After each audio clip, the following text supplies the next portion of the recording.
My name's Troy. I served in the United States Marine Corps from 1989 to 1993. I spent most of my time in 29 Palms, California.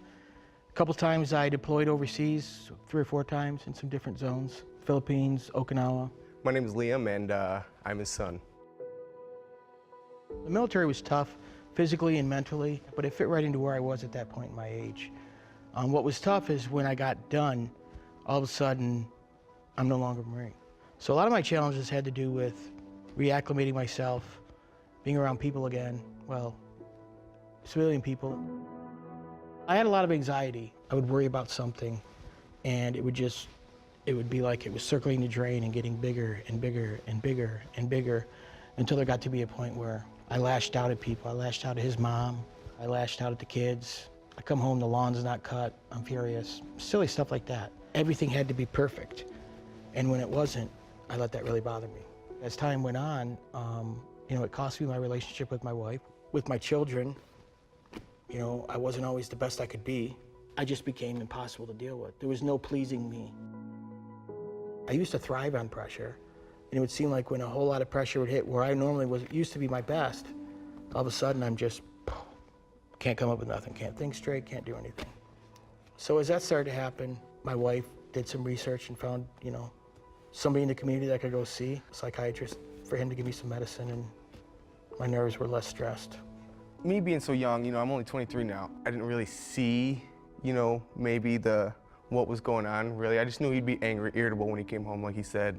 Someone was parked in the wrong parking spot, he was getting angry, but I didn't really know what mental health was. I didn't understand what he was going through. I just thought that was normal. Once we had, I was in high school, we had a little scare, and he went into the mental institution for 2 weeks. How they found out I was in the inpatient unit that he called a mental home, but I know what you mean. But how they found out was, they came home from school and where's Dad? There was no heads up. They were basically thrust right into it at a young age of, this is it. When I was in the hospital, it consisted of group therapy. I think I met with a doctor once a day to talk about where I was and how I was doing. But mostly it was to get myself acclimated to medicine. After that though, we've been on a pretty good path.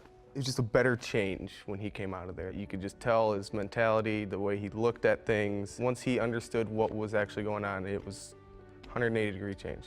There was therapy that went for months and months and months afterwards, and little pieces of that, all fit into the puzzle.